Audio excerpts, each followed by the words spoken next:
Hi, പുതിയൊരു വീഡിയോയിലോട്ട് സ്വാഗതം. ഇന്ന് വന്നിരിക്കുന്നത് ആട് 3 ഇപ്പം റിലീസാവാൻ പോവുകയാണ്. March 19 release. അപ്പോൾ ഇന്നത്തെ വീഡിയോ എന്ന് പറഞ്ഞാൽ ആട് ഫസ്റ്റും ആട് സെക്കൻഡ്. ആട് ഫസ്റ്റ് ഞാൻ തിയേറ്ററിൽ കണ്ടതല്ല, അത് അത്ര ഓടാത്തൊരു സിനിമയും കൂടി. ആട് സെക്കൻഡ് രണ്ടാമത്തെ ഭാഗം ഞാൻ തിയേറ്ററിൽ കണ്ടത് തന്നെയാണ്, ആസ്വദിച്ചതാണ്.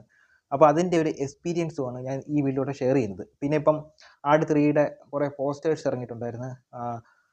പാസ്റ്റിൻ്റെ കുറേ പോസ്റ്റേഴ്സ് ഇറങ്ങി. പിന്നെ 2 ദിവസം മുന്നേ പ്രസൻറ്റ് കാലഘട്ടത്തിലെ കുറേ പോസ്റ്റേഴ്സ് ഇറങ്ങിയിട്ടുണ്ട്. ഇനി വരാൻ പോകുന്നത് ഫ്യൂച്ചറാണ്. അപ്പോൾ ഈ പോസ്റ്ററിനെയും കൂടെ ബന്ധപ്പെടുത്തിയാണ് ഞാൻ ഈ വീഡിയോ ചെയ്യുന്നത്. അപ്പോൾ വീഡിയോ അവസാനം വരുന്ന കാണണം. ഈ ചാനലൊന്ന് സബ്സ്ക്രൈബ് ചെയ്യണം. KGF ഫാൻസ് കാണും, LCU യൂണിവേഴ്സ് അതിൻ്റെ ഒരു ഫാൻസ് കാണും. ഇതിനൊക്കെ മുന്നേ വലിയൊരു ഫാൻസ് ഉണ്ടായിരുന്നു, ആടിൻ്റെ ഒരു ഫാൻസ്. ആടെന്ന് പറഞ്ഞാൽ ഈ ആട് സിനിമയുടെ ആട് ഫസ്റ്റും സെക്കൻഡും ഒക്കെ ഇറങ്ങിക്കഴിഞ്ഞപ്പോൾ അതിൻ്റെ ഒരു ഫാൻ ഫോളോയിങ്, വലിയൊരു ഫാൻ ഫോളോയിങ് ഉള്ളൊരു സിനിമയാണ് ആട് എന്ന് പറയുന്നത്. ഇത് ഫസ്റ്റ് ഇറങ്ങിയത് 2015 അത് വലിയ രീതിയിൽ എന്ന് വെച്ചാൽ ജയസൂര്യയുടെ ആ സമയത്ത് ഇറങ്ങിയ സിനിമയൊക്കെ നോക്കിയാൽ മതി. ജിലേബി, അങ്ങനെയൊക്കെയുള്ള കുറേ സിനിമകൾ ഇറങ്ങി, ഡാമേ മൊയിലും, അങ്ങനെയൊക്കെയുള്ള കുറേ സിനിമകളുടെ ഇടയ്ക്ക് വന്ന സിനിമയും കൂടിയാണെന്ന് തോന്നുന്നു ആട്. അത് അത്ര തിയേറ്ററിൽ അത്ര രീതിയിൽ ഓടിയില്ല. പക്ഷേ ഞാൻ ആട് കാണുന്ന ആടിൻ്റെ ഫസ്റ്റ് ഭാഗം കാണുന്നതെന്ന് പറഞ്ഞാൽ കുറേ മാസങ്ങൾക്ക് ശേഷം എന്ന് പറഞ്ഞാൽ നിവിൻ പോളിയുടെ പ്രേമം കത്തി നിൽക്കുന്ന ഒരു സമയം ഉണ്ടായിരുന്നു. ഒരു മെയ്, എനിക്ക് തോന്നുന്നു അതെനിക്ക് ഓർമ്മയുണ്ട്. മെയ്യിൽ തന്നെ 2 സിനിമ ഉണ്ടായിരുന്നു. സൂര്യയുടെ മാസ് മണിയും, അല്ല മാസ് എന്ന് പറഞ്ഞാൽ അവർ പേരിട്ടെ, പിന്നെ മാറ്റി ക്ലാഷായിരുന്നു. പ്രേമം കൂടി നിവിൻ പോളിയൊക്കെ കത്തി അങ്ങ് കയറി. അത് കഴിഞ്ഞിട്ട് അതിൻ്റെ കൂടെ തന്നെ സായി പല്ലവി, മലർ മിക്സും കൂടി അങ്ങ് കത്തി കയറി. അങ്ങനെ നിവിൻ പോളി മലയാള സിനിമ ഭരിക്കുന്ന ഒരു സമയം കൂടിയായിരുന്നു 2015. മെയ് മാസം കഴിഞ്ഞ് അങ്ങോട്ട് നോക്കിയാൽ മതി, എവിടെ നോക്കിയാലും പ്രേമത്തിനകത്ത സോങ്ങും ആ ഡ്രസ് കോഡ്, അതായത് കറുത്ത ഒരു ഷർട്ടും ഒരു വെള്ളക്കരയുള്ള ഒരു മുണ്ടും കൂടിയാണ്, അല്ല കറുത്ത കരയുള്ള ഒരു മുണ്ടും കൂടിയായിരുന്നു അത് ട്രെൻഡ് എവിടെ പോയാലും. പിന്നെ താടി. അങ്ങനെ നിവിൻ പോളി കത്തി നിൽക്കുന്ന സമയത്താണ്, കത്തി നിൽക്കുക 2015. അപ്പോൾ അങ്ങനെ കുറേ മാസങ്ങൾ കഴിഞ്ഞിട്ടാണ് ഇതിൻ്റെ ക്യാരക്ടർ ഓരോരുത്തർ, ഈ ആടിനകത്തൊക്കെ കുറേ ക്യാരക്ടർ ഉണ്ടല്ലോ, ഷാജി പാപ്പൻ, സർവത്ത് ഷമീർ, ഡ്യൂഡ്, സാത്താൻ സേവിയർ, പിന്നെ ക്ലീറ്റസ്, അറക്കിൽ അബു, അങ്ങനെയൊക്കെയുള്ള കുറേ ക്യാരക്ടേഴ്സ് ഉണ്ടല്ലോ. സെക്കൻഡ് പാർട്ടിലോട്ട് വരുമ്പോൾ അധികം ക്യാരക്ടറും കൂടെ വന്നിട്ടുണ്ട്.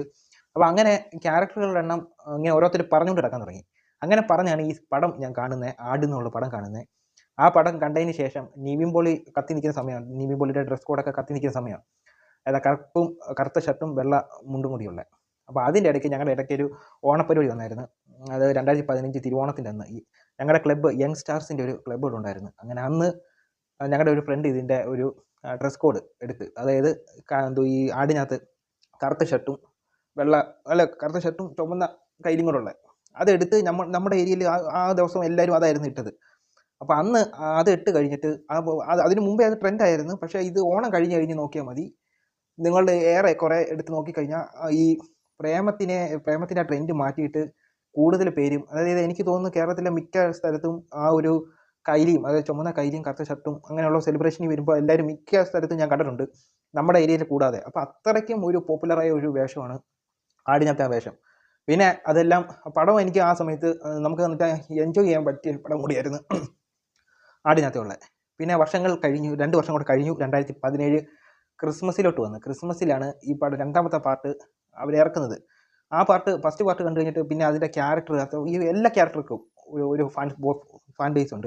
എല്ലാ ഷാജി പാപ്പൻ തൊട്ട് ഇങ്ങനത്തെ വില്ലൻ ക്യാരക്ടേഴ്സിന് വരെ വലിയൊരു ഫാൻ ഫോളോയിങ് ഉണ്ട് ആടിനകത്ത്. ഏതെല്ലാം നോക്കിയാൽ മതി, അപൂർവമായിട്ട് കിട്ടുന്ന ഒരു ഒരെണ്ണമാണ്. അപ്പോൾ എല്ലാവർക്കും ഉണ്ട്. എനിക്ക് ഇഷ്ടപ്പെട്ടതെന്ന് പറഞ്ഞാൽ സാത്താൻ സേവിയറിനെയാണ് എനിക്ക് ഇഷ്ടപ്പെട്ടത്. കാരണം ഇതിനകത്ത് ഈ ഒരു ക്യാരക്ടറിനെ എല്ലാം അവർ എല്ലാത്തിനെയും കാണിച്ചു വെച്ചൊക്കെയെന്ന് പറഞ്ഞാൽ എല്ലാവരും മണ്ടന്മാരാണ്. ഇപ്പം തൊട്ട് ഷാജി പാപ്പൻ തൊട്ട് സാത്താൻ സേവിയർ, അതിനകത്തുള്ള പോലീസുകാരൻ സർവത്ത് ഷമീർ വരെ മണ്ടന്മാരാണ്. എന്നുവെച്ചാൽ ഈ സാത്താൻ എനിക്ക് ഇഷ്ടപ്പെടാൻ കാരണം എന്ന് പറഞ്ഞാൽ പുള്ളിക്ക് കൊടുത്തേക്കുന്ന ഒരു തീം സോങ് ഉണ്ട്. പിന്നെ വാ തുറന്ന മണ്ടത്തരേ പറയത്തുള്ളൂ. അപ്പോൾ അങ്ങനെയുള്ളൊരു ക്യാരക്ടർ ഇതിനകത്ത് കൊടുത്തേക്കുന്നത് എല്ലാവർക്കും അവരെ എങ്ങനെ വേണമെങ്കിലും പ്ലേസ് ചെയ്യാം. ഇനി പറയുന്നത് ഒരു എക്സ്പീരിയൻസ് ആണ്. 2017 അന്ന് എനിക്കൊന്ന് ഭയങ്കര ക്രിസ്മസിൻ്റെ ആ സമയമാണ്. മാസ്റ്റർ പീസൊക്കെ അതിനകത്ത് ക്ലാഷ് ഉണ്ടായിരുന്നു. ഞങ്ങൾ രണ്ടാമത്തെ ദിവസം കാണാൻ പോയത്. ആദ്യത്തെ ദിവസം എനിക്ക് കാണാൻ പറ്റിയില്ല. അപ്പോൾ അത് കഴിഞ്ഞ് രണ്ടാമത്തെ ദിവസം കാണാൻ പോയി കൊട്ടാരക്കര മിനർവ. അന്ന് മിനർവയുടെ തന്നെ 2 തിയേറ്റർ ഉണ്ട്, ഒന്ന് മിനർവയും ഒന്ന് മിനർവ എംപയറും. എംപയർ ഇറങ്ങുന്നത് 2016, എനിക്ക് തോന്നുന്നു അവിടെ പുലിമുരുകനെ കണ്ടാൽ തോന്നുന്നു ഉദ്ഘാടന ചിത്രമെന്ന് തോന്നുന്നു. അങ്ങനെ ഞങ്ങൾ മിനർവയില്ല, ഒരു തിയേറ്ററിലേ ഉള്ളൂ, ഒരു തിയേറ്ററിൽ മാസ്റ്റർ പീസ് ആയിരുന്നു. അപ്പം 11 മണിക്ക് ഞങ്ങൾ ഷോ കാണാൻ പോയി. എൻ്റെയും 2-3 ഫ്രണ്ടും കൂടെയാണ് കാണാൻ പോയത്. അങ്ങനെ കാണാൻ പോയി. ആ തിരക്കെന്ന് പറഞ്ഞാൽ പറ്റാത്ത ഒരു തിരക്കാണ്. കാരണം എന്ന് പറഞ്ഞാൽ ഞാൻ ആദ്യമായിട്ടാണ് ജയസൂര്യയുടെ സിനിമയ്ക്ക്, ജയസൂര്യ എന്ന് പറഞ്ഞാൽ ആടിൽ ഇത്ര ഒരു ഫാൻ ഫോളോയിങ് ഉണ്ടെന്ന് നേരിട്ട് കണ്ട ഒരു നേരിട്ട് കണ്ടത് അന്നാണ്. കാരണം എന്ന് പറഞ്ഞാൽ ഞാൻ പറഞ്ഞില്ല, ഒരു തിയേറ്റർ അപ്പുറത്തും ഇപ്പുറത്തും, ഒരു തിയേറ്ററിൽ ആടും, അപ്പുറത്തെ തിയേറ്ററിൽ മാസ്റ്റർ പീസും. അപ്പം ആട് 11 മണിയുടെ ഷോ തുടങ്ങി, ഏതാ എംപയർ മിനർവയിൽ. അത് തുടങ്ങുന്നതിന് മുമ്പ് അരമണിക്കൂർ 3/4 മണിക്കൂർ മുമ്പേ തിയേറ്ററെല്ലാം ഫുള്ള്. അപ്പോൾ ഇനി ബാക്കിയുള്ളവർ ആൾക്കാരെ കുറയ്ക്കാൻ പറ്റത്തില്ല, കാരണം അത്രയ്ക്ക് തിരക്കാണ്. തിയേറ്ററിൻ്റെ അങ്ങേയറ്റം തൊട്ട് ഇങ്ങേയറ്റം വരെ തിരക്കാണ്. ഇത്രയും തിരക്ക് ഞാൻ കണ്ടിട്ടുള്ളതെന്ന് പറഞ്ഞാൽ ലാലേട്ടൻ്റെ സിനിമയ്ക്കും തളപതി വിജയുടെ സിനിമയ്ക്കുമാണ് ഞാൻ കണ്ടിട്ടുള്ളത്. വിജയുടെ സിനിമയ്ക്ക് ഏറ്റവും കൂടുതൽ ഇപ്പോൾ അറിയാമല്ലോ, എല്ലാ തിയേറ്ററും എല്ലാം വൈഡ് റിലീസാണ്. വിജയുടെ സിനിമ ഇറങ്ങുമ്പോൾ അറിയാം നല്ല ഒരു ടാർഗറ്റ് ഓഡിയൻസ് ഉണ്ട് വിജയുടെ ഒരു സിനിമയ്ക്ക്. ഇത് 2012 തുപ്പാക്കി ഞാൻ ഫസ്റ്റ് ഷോ കണ്ടതാണ്. അതായത് തായ്ലക്ഷ്മിയിൽ, തമിഴ് സിനിമയ്ക്ക് കാണാൻ പറ്റിയ തിയേറ്റർ തായ്ലക്ഷ്മി. അന്നത്തെ തുപ്പാക്കി കാണാൻ പോയി അതിനെക്കാട്ടിലും ആൾ, തുപ്പാക്കി ഞാൻ കണ്ടത് ഏറ്റവും കൂടുതൽ ആൾ വന്നിട്ടുള്ളത് തുപ്പാക്കിക്കാന്ന് തോന്നുന്നു. കാരണം അത് ടിക്കറ്റ് എടുത്ത് നമുക്ക് നിൽക്കുകയൊന്നും വേണ്ട, തെല്ലി അങ്ങ് അകത്ത് കയറുക. അതേപോലെ അതിനെക്കാട്ടിലും തിരക്കുണ്ടെന്ന് പറയാം. അപ്പം ഞാൻ പറഞ്ഞു വന്നേ, മിനർവയിൽ ടിക്കറ്റ് കിട്ടാനില്ല. പിന്നെ അപ്പുറത്ത് മാസ്റ്റർ പീസ്. ഇത് പെട്ടെന്ന് തിരക്ക് എങ്ങനെ ഒഴിച്ചുവിടാൻ പറ്റത്തൊന്നുമില്ല, വണ്ടിയെല്ലാം എടുക്കണ്ടേ. അപ്പോൾ ഇതിന് വേണ്ടി അപ്പുറത്തെ ഷോയിൽ മിനർവ എംപയറിലും കൂടി ഈ ഒരു സമയത്ത് സെയിം ഷോ അപ്പുറത്തും കൂടെ അങ്ങ് ഇട്ട്, അങ്ങനെ തിയേറ്റർ ഇട്ട്. അതിനാണ് ഞങ്ങൾക്ക് ടിക്കറ്റ് കിട്ടിയത്. ടിക്കറ്റ് കിട്ടി അങ്ങ് കയറിയപ്പോഴത്തേന് കയറാനൊന്നുമില്ല. അന്ന് ടിക്കറ്റ് ആൾക്കാരെല്ലാം അങ്ങ് ഇടിച്ച് കയറി അകത്ത് നിൽക്കും. അകത്ത് കയറി നിന്നിട്ട് വേണമെങ്കിൽ ടിക്കറ്റ് ചെക്ക് ചെയ്തോണം. ആ സമയത്ത് 2017 ഡിസംബറിൽ ആട് 2 മിനർവയിൽ കണ്ടവർ, റിലീസിൻ്റെ അന്ന് കണ്ടവരുണ്ടെങ്കിൽ ഒന്ന് കമൻറ്റ് ചെയ്യുക. അന്നത്തെ തിരക്ക് ഒന്ന് അറിയാമല്ലോ. ഞാൻ പറയുന്ന കള്ളമൊന്നുമില്ല, ഞാൻ കണ്ട കാര്യം തന്നെയാണ് പറയുന്നത്. അപ്പോൾ അത് കണ്ട് എല്ലാവരും ഇങ്ങനെ ഇരിക്കുക. തിയേറ്ററെല്ലാം ഫുള്ള്, 2 തിയേറ്ററും ഫുള്ളായിരിക്കണം ഒരേ സമയത്ത്. അങ്ങനെ തുടങ്ങി. ആദ്യത്തെ ഇതെന്ന് പറഞ്ഞാൽ ആട് ഫസ്റ്റിൻ്റെ ഒരു സോങ് കാണിച്ചുകൊണ്ടാണ് തുടങ്ങുന്നത്. ആ സോങ്ങിനകത്ത് തന്നെ അറിയാം ആൾക്കാരുടെ ഒരു എക്സ്പെക്റ്റേഷൻ എന്തുവാണെന്ന്. ഭയങ്കര രീതിയിൽ ആർപ്പ് വിളി എന്ന് വെച്ചാൽ ഓരോരുത്തരെ കാണിക്കുമ്പോൾ അതിനകത്ത് ആ ഒരു സോങ്ങിനകത്ത് എല്ലാവരെയും കാണിക്കുന്നുണ്ട്, എല്ലാ ക്യാരക്ടറിനെയും കാണിക്കുന്നുണ്ട്. എല്ലാവരെയും കാണിക്കുമ്പോൾ കയ്യടിയും ബഹളവും എല്ലാം തന്നെ. അത് കഴിഞ്ഞിട്ട് സിനിമ തുടങ്ങി. സിനിമ എനിക്ക് നല്ല രീതിയിൽ ഇഷ്ടമായ സിനിമയാണ്. പക്ഷേ അതിനകത്ത് കുറച്ച് മിസ്റ്റേക്കുകൾ വന്നിട്ടുണ്ട്. അത് എന്തൊക്കെയാണെന്ന് പറഞ്ഞാൽ, ഒന്നാമത്തെ മിസ്റ്റേക്ക് എന്തെന്ന് പറഞ്ഞാൽ അതിനകത്ത് നോട്ട് നിരോധനത്തിനെ പറ്റിയാണ് ഇതിനകത്ത് സെക്കൻഡ് പാർട്ട് എടുത്തേക്കുന്നത്. പിന്നെ കമ്മട്ടോ, ആദ്യത്തിനകത്ത് നീലക്കൊടുവേലി, അതിനകത്ത് കമ്മട്ടോ ആയിരിക്കും, കള്ള നോട്ടടി. അപ്പോൾ ഇതിനകത്ത് നോട്ട് നിരോധനം 2016 നവംബർ 8 നോട്ട് നിരോധനം വരുന്നത്, 2016 നവംബർ 8.